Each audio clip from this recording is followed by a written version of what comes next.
Hello guys, and welcome to NoTW Ministries. I'm Desiree, and I'm sorry I didn't make a video for quite a while, but I'm back and we got some new information.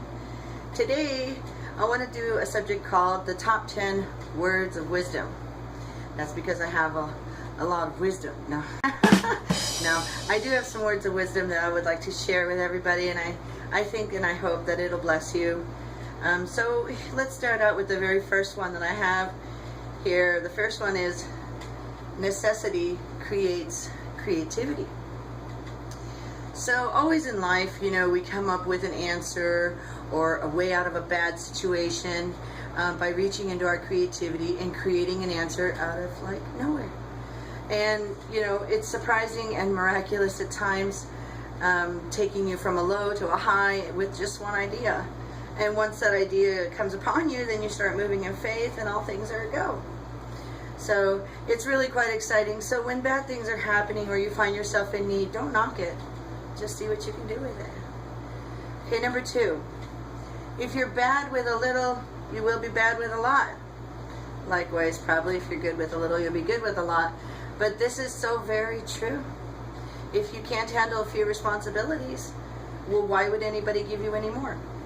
So when judging a person's level of responsibility capabilities, young people, just as for you, if it walks like a duck and it looks like a duck and it acts like a duck, it must be a duck. And that's how adults see it. If you're showing all those examples of bad behavior, they're going to just assume that that's what it is and not give you any responsibilities. And on that note, just so you do know, that if you're silent, people won't know whether you're smart or whether you're intelligent about a subject. They won't know whether you don't know anything at all, as long as you're silent. So basically, you just shut it up and listen. And likewise, if you want them to think that you know about a subject and you don't know about it, also likewise shut it up and listen. So number 3, people absolutely will fail you. Now this is without a doubt. They are, after all, human, and it is our nature, half good and half bad. So this is hands down all you really need to know. They just will. No one is above it, and it would honestly do our world some good if they understood that. No more broken hearts, etc. No more expectations of people. You know, it just would just be good to know that people will fail you. They can. However, thank God we can trust in Jesus. So, number 4. Any relationship that started out with a need is doomed from the start. And I'm talking about even the need not to be alone. You know, some people, oh, I don't want to be alone, I'm missing the boat or whatever. It's okay. If you're alone with you and God, it's okay. And if you pick up mate just based on the fact that you don't want to be alone, then you're dooming your marriage right from the start, because you're already having an expectation. I always recommend that, you know, if you just enjoy their company and this is a great companion for you, okay, then have a nice relationship. But if you're looking for something or, you know, anything whatsoever, it is doomed from the start. So certainly if you're not happy alone, you're not going to be happy with someone either. They're not going to be the reason that makes you happy. And then less women will be, you know, forcing men to change after they marry them, and likewise, or vice versa. So also, you would make your mate miserable because they'd be trying to help you find your inner peace, you know. Also, folks, your heart can, and it does, lie to you. That is correct. If you check out Jeremiah 9:17, it says, the heart is deceitful above all things and beyond cure. So it can tell you he or she is the right one, when in fact they are not. And this is when you turn to God and you say, you know, I'm not looking at all for anyone. However, there's nothing better than you, Lord. But if there should be one for me that is willed by you, then you bring them and it'll be well with my soul. So if you read Corinthians, 1 Corinthians 7:1, if you can, it says, don't marry. But who can? I mean, who can go without that passion? So, number 5, God is extremely jealous for us. I learned this one the hard way. And indeed, he is jealous. He is very jealous. Why was he ever jealous? And that's actually good news, believe me. This saying is for those who already know Christ. It is my experience that He won't let you go. And that is such a relief to know. Even when it's hard to trust yourself, anybody else, anything, at least you can trust in Jesus. So know that He loves you no matter what. And if you check out this song with by David Crowder, it's a wonderful song. It's called "Oh How He Loves Us." It's one of my faves, so I would check it out. Number 6, it says, if you, being part evil, know how to give good gifts to your children, how much more would God know how to give good gifts to you? So He is, after all, and that's Matthew 7:11, by the way. He is, after all, God. So you should really get over the whole larger than approachable thinking, because our God, our Father, loves to give His children good gifts. In fact, just let's look over some of those in the history that was His child and He gave good gifts to them. For example, look at what King David had.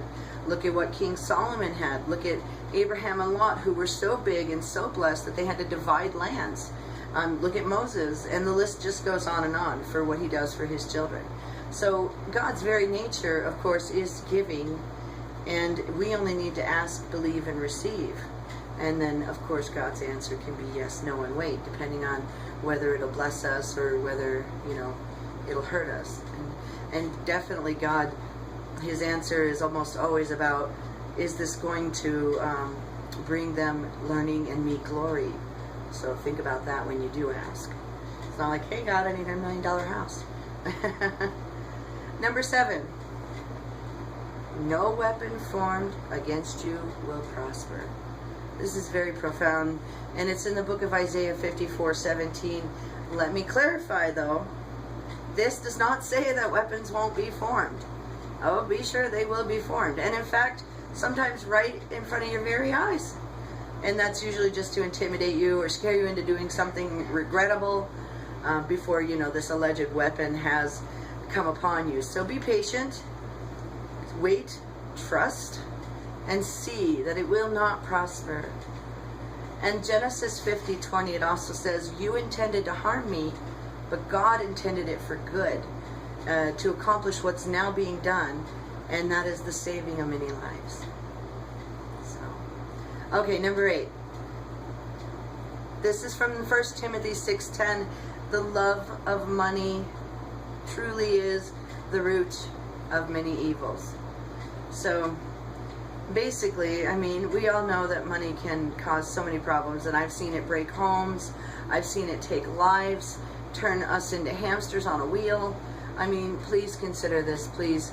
I have seen good people go bad over money. And God says it's easier for a camel to get through the eye of a needle, little tiny eye, than for a rich man to enter heaven. So as you can see, it's really very hard. I would roll that over and think about it, and also King Solomon said, vanity, vanity, everything under the sun is vanity. So it's like, okay, I want a pink car, I want a blue car. It's all to fill our fleshy eyes and our brain, and it's all for our flesh. It's all to make us feel like, I'm adorning myself with this beautiful necklace and this wonderful ring, and it has filled my eye. It makes me feel like, it's beautiful or something. So be careful with things like that. And if it comes easy, you can bet that it's of God. If that job that you're applying for comes easy, it's probably of God. However, if it comes hard and you're struggling against the grain and you're trying to make it happen and you're so determined, that is not of God, because it's something that's driving you outside of the realm of God. Whenever it's difficult like that and God's not in it, He's just not in it. So you got to sometimes let go and let God. So it is not God. And in Matthew 10:39, by the way, God says, whosoever finds his life will lose it. What that means is those who are, rich and in place, and they feel like, I have found the answer. I've, done the college, or I'm now raking in the money. If you find your life, you will lose it. And whosoever gives up their life for my sake, for the name of Jesus, or for Jesus directly, they will find it. So, you have to consider that, for certain people that feel very empowered Sometimes, life, none of us are secure for it. It can happen at a minute for any one of us. There's one song I really would love if you heard it. It's called I Gave Up by Mark Schultz, Schultz. It's a wonderful song about money and giving up the things that we think mean something when in fact it really doesn't. Okay, number 9. Your eyes are a window to the soul. Matthew 6:22. So, this is pretty heavy now. Ask yourself honestly, okay? What did the sky look like 3 weeks ago on Sunday? Could you tell me? Could you honestly tell me, and in great detail? Could you recall it? Could you say, yeah, Desi, the sky was, full of clouds that day, or I remember it was rainy or overcast. Could you tell me for sure? I mean, without going to Google, looking up the previous weather, could you just recall it? I don't think so. Probably not. Most people cannot. So now ask yourself this. What was the last pornographic or seductive type of picture you saw with your eyes? Could you tell me that? Could you tell me in great detail? Well, you bet your butt you could tell me. You could probably detail out the color of the bikini or the color of the jock. I mean, you could go into great detail. And this just goes to prove that our nature, being half good and half bad, we easily accept into ourselves that which is bad. And that which is good, we tend to just, back in my mind. You know what I mean? So we have to be careful about what we allow, into our vision, because the eyes truly are a window to the soul. And I think I read that if your eye sins, pluck it out. God says it's better for you to enter heaven with only one eye than to enter hell with both eyes intact. So we have to be careful there.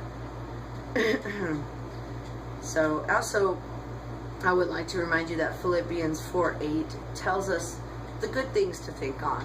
Think on things that are good, noble, right, things that are admirable or excellent.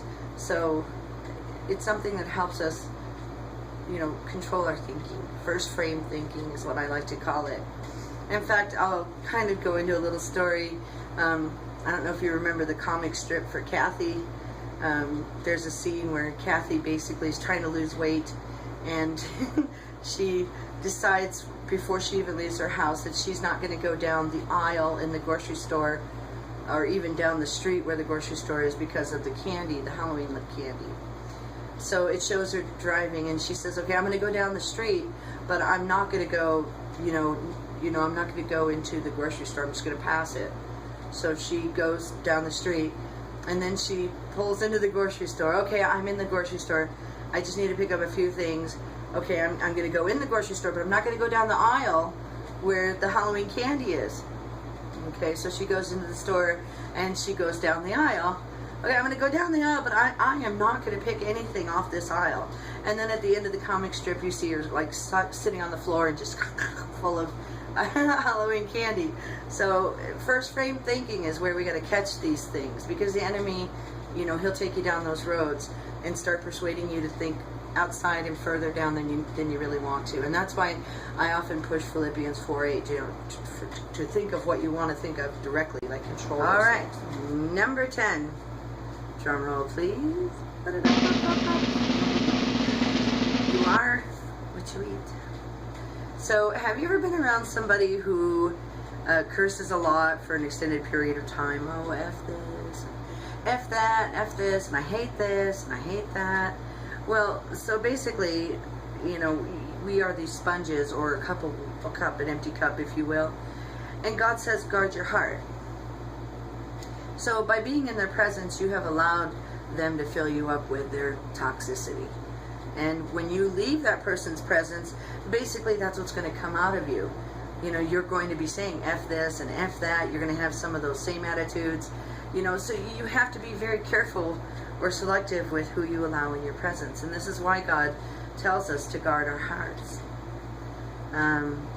We even do it with, people who speak accents, etc. We just pick it right up. So this is, we just have to be very careful and not fill ourselves up or allow ourselves to be filled with those things. And lastly, no one is going to protect you from the evils that are around but you. So it behooves you to guard your heart. And the last thing I'd like to leave you with is one of my favorite songs by Plum. It's called Need You Now.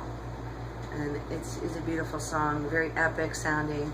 I hope that you all listen. I hope that this video has blessed you, and I hope that the words of wisdom do help you. If they do help you, please let me know. Please drop me a comment or send me an email, which will be listed on after this screen. And of course, as always, please like and subscribe. And you guys take care. God bless you.